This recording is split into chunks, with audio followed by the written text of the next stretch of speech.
qu'il faut savoir, c'est qu'en tout cas, en termes d'audience, il y a beaucoup de liens. Et c'est pour ça qu'on a voulu faire cette édition Diaspora. Vous savez, souvent, les entreprises, les grandes entreprises ont un département Afrique, un département Europe. Et à partir du moment où vous êtes sur un territoire, ben, ça appartient à ce département.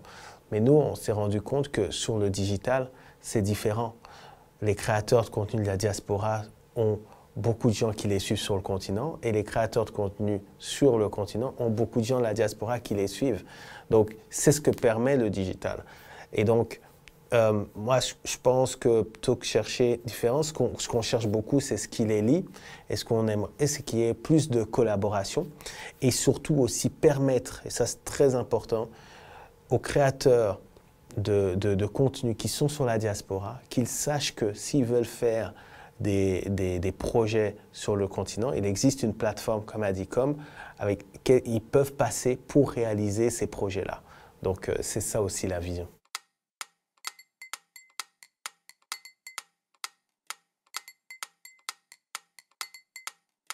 On est très dépendant des réseaux sociaux quand on commence à vouloir se créer une communauté. Donc, l'avantage, c'est qu'il y a déjà du trafic, il y a déjà du monde là-dessus, donc vous pouvez aller capter votre public. Maintenant, l'inconvénient, effectivement, c'est que si demain, si Instagram disparaît, qu'est-ce que vous devenez? C'est la question qu'il faut se poser.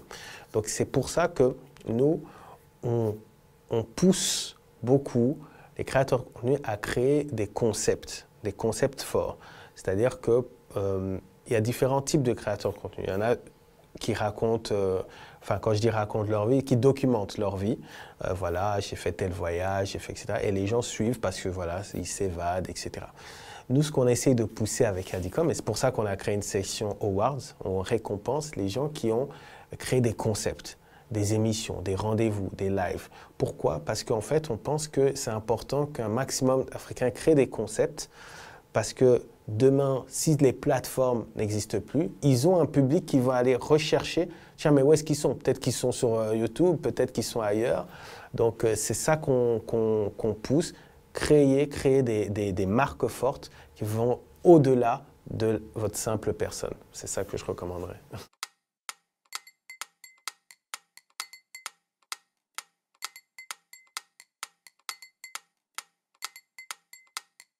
Malheureusement, on n'a pas le temps de s'inquiéter. En fait, finalement, on ne peut rien faire contre l'évolution. En fait, l'évolution arrive dans tous les cas.